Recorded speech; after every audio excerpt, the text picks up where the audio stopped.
ये जो पूरा एजुकेशन था, फिर पॉलिटिकल साइंस ऑनर्स था। ये व्यक्ति, परिवार और राज्य की उत्पत्ति के बारे में किसने क्या सिद्धांत दिया, कौन सा लेखक?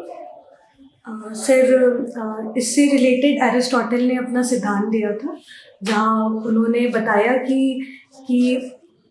मैन एक सोशल जीव होता है और उसकी ये नीड होती है कि वो एसोसिएशन में रहे। इसके लिए सबसे निचले तक पे वो एक फैमिली बनाता है, फिर जब उससे पूरी नहीं होती है तो वो विलेज बनाता है, और फिर जब उसकी और नीड बढ़ती है तो फिर वो राज्य का निर्माण करता है। जब इंडिया में हम लोग का कॉन्स्टिट्यूशन नहीं बना था तो उसके पहले शासन व्यवस्था संचालित करने के जो तरीका था वो क्या तरीका था?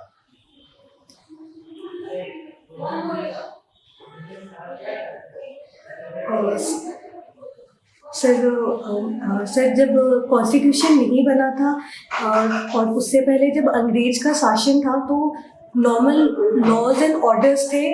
1830s के बाद तो वो आईपीसी के तहत ही हो रही थी, परंतु उससे पहले हमारे जो वो रिलीजियस लॉज के हिसाब से गाइडेड हुआ करते थे।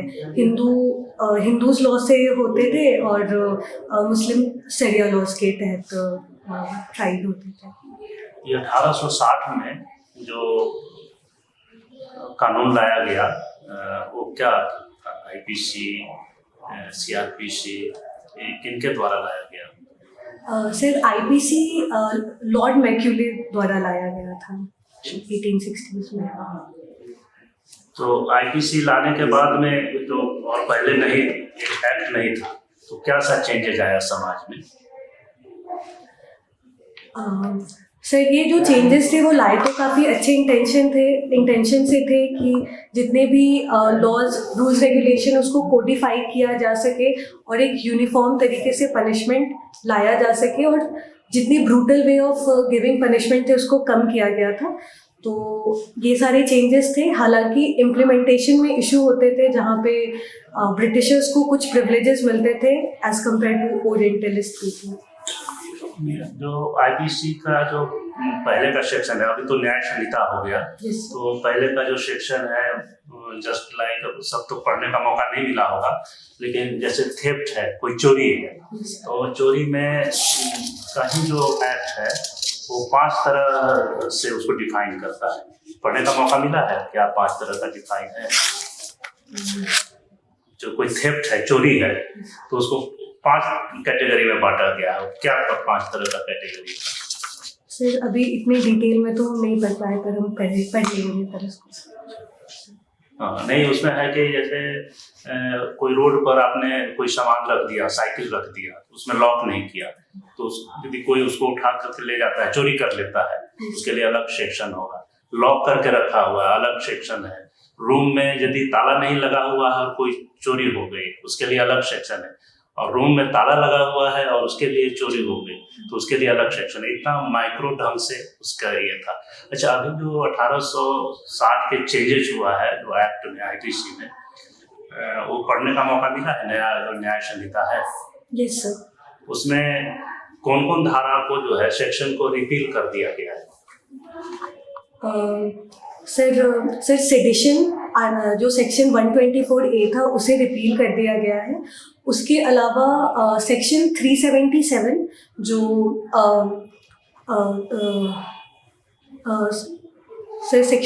सर मुझे भी एग्जैक्टली याद नहीं आ रहा, वो अननेचुरल सेक्स से रिलेटेड था, उसे भी रिपील कर दिया गया। तो सर अभी 2 मेजर चेंज है जो रिपील हुआ है, वो मुझे याद है। ठगी, ये बताइए कि अभी जो बिल एक पास हुआ है चुनाव आयोग के बारे में, वो अभी चुनाव आयोग का जो नियुक्ति होगी उसमें कैसे नियुक्ति होगी? सर अभी इसके लिए 2 कमेटी बनाई गई है, एक सर्च कमेटी और एक रिकमेंडेशन कमेटी। तो सर रिकमेंडेशन कमेटी के में prime minister, leader of opposition इन लोकसभा और एक यूनियन मिनिस्टर होंगे। ये तीनों की एक कमेटी बनी है जो रेकमेंड करेंगे प्रेसिडेंट को नेम्स जिसको प्रेसिडेंट फिर इलेक्ट करेंगे। राज्यसभा जो है, लोकसभा के बाद राज्यसभा, उसको कॉन्स्टिट्यूशन में जो उसकी व्यवस्था की गई, इसके पीछे क्या सा उद्देश्य क्या है, क्यों इसका गठन किया गया? सर राज्यसभा जिसे अपर हाउस हम कहते हैं, ये फेडरलिज्म का एक प्रूफ है। जो कंट्री फेडरल स्ट्रक्चर को फॉलो करती है उसमें काउंसिल ऑफ स्टेट होते हैं जो स्टेट को रिप्रेजेंट करते हैं। तो सर बेसिकली राज्यसभा के पीछे जो प्रिंसिपल है वो फेडरलिज्म का है। चलिए,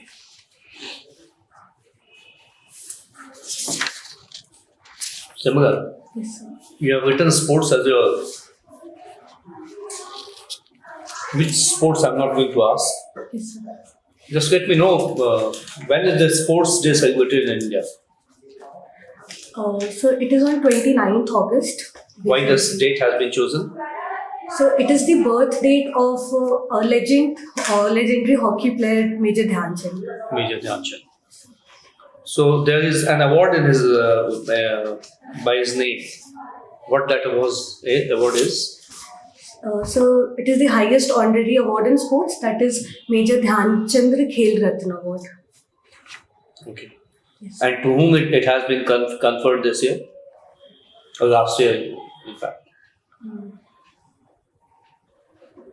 I'm sorry, sir, I'm not able to recall it. Which game they belong to? Can you recall the name of the game?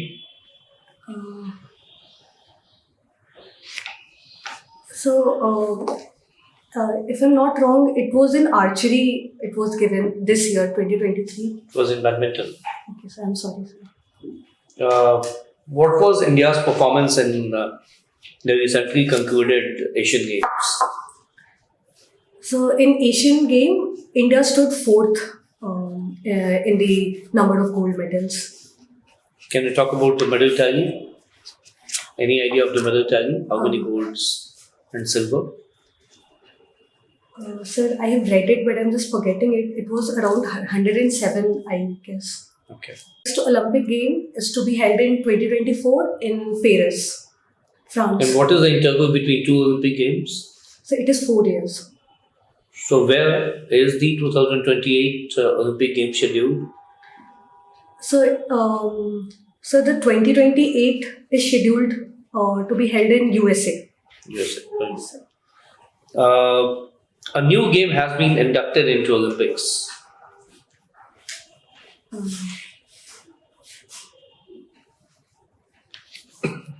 Yes, sir, I've read it, but I'm just forgetting it. 2 new sports have been added, but I'm forgetting it. Is cricket a part of Olympics? No, sir, not yet, but cricket is to be included in the Olympic game. Is to be included. Yes, sir. One of the Indian players recently has been added into Hall of Fame for lawn tennis. Can you name him?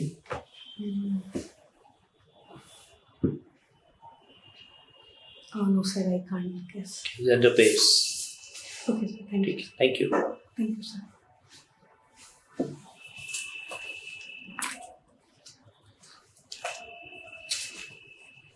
Simran, Yes, sir. Political science and international relations Yes, sir. आपका subject था। Yes, sir. ये Bandung सम्मेलन कब हुआ, क्या इसके outcome निकले? Bandung सम्मेलन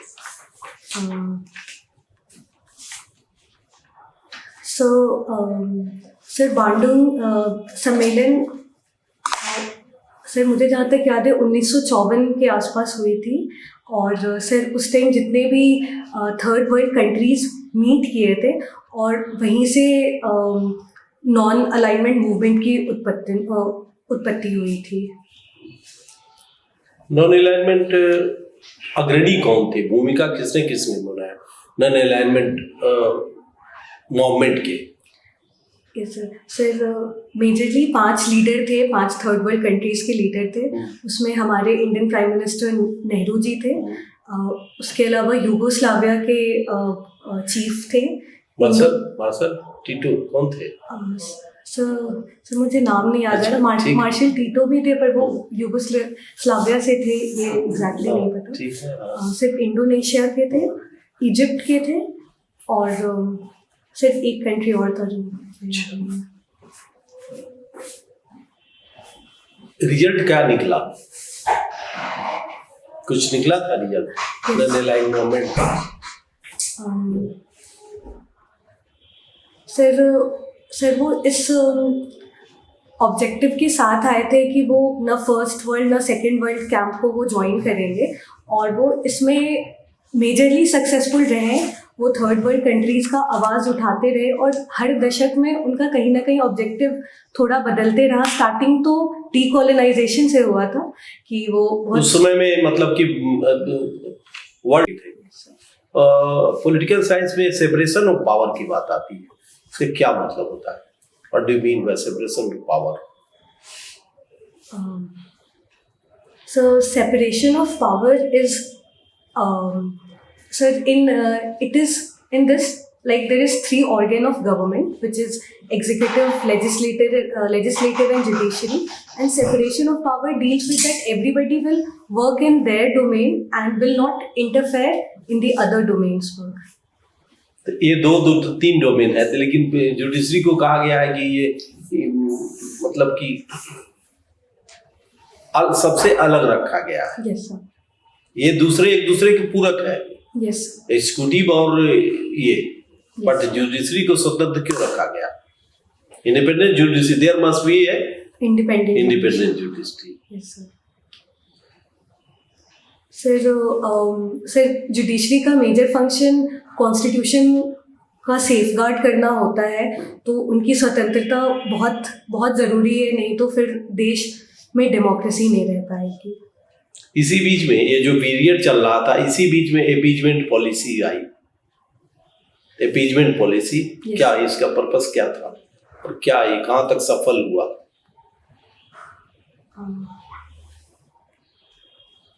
ये जो 50 और 61 के बीच में है ना, ये बहुत सारे 50-61 नहीं, 50-90 के बीच में बहुत सारे चेंजेज हुए। ये सारी चीज उसी बीच में आए। सेकेंड वर्ल्ड के बाद यही है। याद कर रही हूँ, आगे बढ़े। चलो, तो कोल्ड वॉर क्या था? कोल्ड वॉर के बाद ही ना आया ये सब चीजें। सर कोल्ड वॉर बेसिकली एक फॉरेन रिलेशन है यूएसए और रशिया का, और उसे हम लोग कोल्ड वॉर कहते हैं क्योंकि अच्छा, कितना रहा कोल्ड वॉर का? कितना पीरियड रहा? तो काफी लंबे पीरियड तक चला ना। यस सर, ये 1945 से शुरू हुई है, और ये 1990 जब तक यूएसएसआर डिसइंटीग्रेट नहीं हुई है तब तक इसका काल रहा है। यूएसएसआर जो जब हुआ तो उसमें क्या पॉलिसी क्या थी? उसमें की क्या पॉलिसी एक थी जिसके कारण वो डिसॉल्व हो गया? क्या कारण था? सर उसकी 2 पॉलिसी थी, एक पेरेस्ट्रोइका और एक ग्लासनोस्ट था, जिसके कारण जो एक मेजर भूमिका निभाई उसके डिसइंटीग्रेशन। अच्छा, उस समय में वहाँ के राष्ट्रपति कौन थे? सर हम पढ़े हैं बस अभी थोड़ा। बहुत इम्पोर्टेंट आदमी, बहुत चर्चा में रहे। Yes sir. चलिए, अभी मैं बता दूं कि ये कल खिलाड़ियों के बीच नियुक्ति पत्र बने 14 या अच्छा 14 है, ओके ठीक है। तब तो तुम्हारे पास ट्यूशन है अभी, तो ठीक है। अब तुम, हमें लगता है एक बार और आओगी अभी, है ना? तो हम लोग तुम्हारे इंटरव्यू को कवर करते हैं, फिर हम लोग फीडबैक देंगे, और फिर तुमको जो पूछना है पूछ लेना हम लोग से। Thank you sir. श्रेया, अच्छा है, गुड परफॉर्मेंस। जवाब देने का तरीका भी ठीक है, पहले से कॉन्फिडेंस भी बढ़ा है, और लगता है कि मेन के लिए भी तैयारी कर रही थी और इधर भी है, तो अच्छा है, परफॉर्मेंस अच्छा है, नॉलेज का एक्सप्रेशन अच्छा है। थोड़ा सा जो समय बचा है उसमें काम करना है नहीं। ये तो मंजिल पर अभी जब तक नहीं पहुंची है तब तक तो रास्ता पर चलना है। ज्ञानेंद्र जी, चलो, all the best, sir. Everything looks good. Don't have to worry much. Keep on updated as far as current affairs is concerned. Yeah. बस वही है तुम्हारा, हम लोग का भी वही है कि उसको ठीक कर लो, हमें लगता है कि इस बार तुम्हारा क्रैक होगा। Thank you sir. बढ़िया, एकदम फर्स्ट क्लास। और चलिए शुभकामनाएं, फिर एक बार आओगी ही। सर एक सवाल पूछना था। हाँ पूछिए। सर हम पता नहीं उसमें क्या सर्विस डाले, हम final day service preference change कर दिए थे। फर्स्ट पे सब रजिस्ट्रार डाले और सेकंड पे बिहार पुलिस सर्विस डाले। तो सर सब रजिस्ट्रार से क्या प्रोबेबल क्वेश्चन हो सकते हैं अगर हम फर्स्ट प्रेफरेंस डाले हैं तो? देखिए, हम लोग तो यही जानते हैं कि अभी आप वहाँ गए नहीं है, यस तो उससे क्वेश्चन एराइज नहीं करेगा। जो आदमी काम करते हैं वो तो बहुत चीज नहीं बता पाएंगे, यस क्लियर है, जो वो नहीं बता पाएंगे। तो अभी तो हम गए ही नहीं है वहाँ, तो जनरली उससे क्वेश्चन नहीं करते हैं। ये हम लोग देख रहे हैं जो ट्रेंड है। हाँ, एक चीज है कि आप क्या समझ के डाले, तो उसमें कौन कौन काम होता है ये पता है? Sir basically land registry, marriage registry, ये इसका काम होता है, पर इससे ज़्यादा बस इतने ही जानना है उसमें क्यों दिया आपने, तो ये काम होता है। तो रजिस्ट्री, कितने रजिस्ट्री ऑफिस हैं, जिलों में होते हैं, अनुमंडल में होते हैं कुछ, यही है मेन। तो और हमें लगता है कि अंदर घुसने पर तो बहुत जो जानता है वो भी नहीं बता पाएगा, इतना विशाल काम है। ठीक है, बाकी उससे हमें नहीं लगता है कि आपका आएगा, आप दूसरी जगह दिमाग लड़ाइए। ठीक है लाला। हाँ। Thank you sir.